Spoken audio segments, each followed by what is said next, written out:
อิงตามบทบันทึกกองประชุมของคณะผู้แทนขั้นสูงระหว่างแขวงบริคำไซและแขวงหาติงครั้งวันที่14 พฤศจิกายน 2025ที่2ฝ่ายได้ลงนามร่วมกันจะตั้งปฏิบัติเวียกงานในด้านต่างๆร่วมกันในตอนบ่ายของวันที่15 มังกรอยู่ที่ด้านซ้ายแดนสากลเก่าเจ้าฐานฟานเทียนดิงห้องเลขาคณะภาคแขวงและประธานคณะกรรมการประชาชนแขวงหาติงพร้อมด้วยคณะได้เป็นเกียรติต้อนรับการเดินทางมาร่วมเคลื่อนไหวเฮ็ดเวียกของคณะผู้แทนแขวงบริคำไซ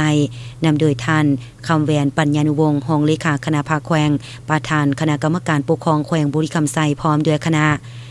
ในวาระดำเนินกองประชุมคณะผู้แทนทั้งสองฝ่ายได้ผลัดเปลี่ยนกันรายงานสภาพรวมขอบเขตที่ต่างอันสำคัญท่าแห่งยุทธศาสตร์การพัฒนาเศรษฐกิจในด้านต่างๆที่พ้นเด่นภายในแขวงของตนให้กันทราบพร้อมเดียวกันนั้นคณะผู้แทนทั้งสองฝ่ายที่เข้าร่วมกองประชุมยังได้พร้อมกันประกอบคำคิดเห็นและตีราคาสูงต่อผลการร่วมมือระหว่าง2แขวงในระยะผ่านมา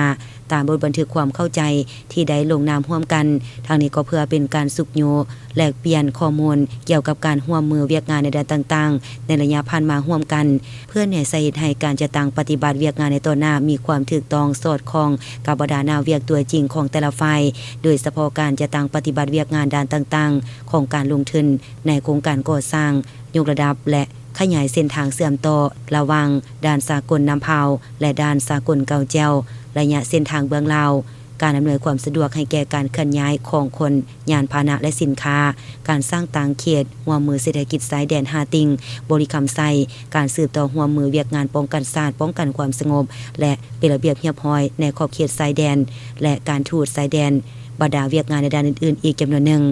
โดยรวมแล้วคณะผู้แทนทั้งสองฝ่ายแม่นได้มีความเห็นดีสืบต่อประสานงานอย่างใกล้ชิดพร้อมทั้งนำเอาผลสำเร็จของกองประชุมรายงานต่อรัฐบาลลาวของแต่ละฝ่ายเพื่อบรรลุความเห็นเอกภาพเกี่ยวกับนโยบายในด้านต่างๆที่สองฝ่ายได้พัวพันแลกเปลี่ยนเวียกงานร่วมกันเพื่อให้แผนการพัวพันร่วมมือทั้งสองฝ่ายได้รับการจะตั้งปฏิบัติอย่างเป็นรูปธรรมและมีความถูกต้องสอดคล้องกับท่าแห่งและระเบียบการของสองประเทศวางออกในตอนท้ายของพิธีต่างหน้าคณะผู้แทนทั้งสองฝ่ายยังได้ให้เกียรติลงนามเซ็นบทบันทึกร่วมกันต่างหน้าฝ่ายแขวงบริคำไซให้เกียรติลงนามโดยทานวิสัยภูมีหัวหน้าแผนกยุทธธิการและขนส่งแขวงเซ็นร่วมกับทานเจินเวียดฮาหัวหน้าคุ้มครองเขตเศรษฐกิจแขวงหาติงโดยมีคณะผู้แทนขั้นสูงของทั้งสองฝ่าย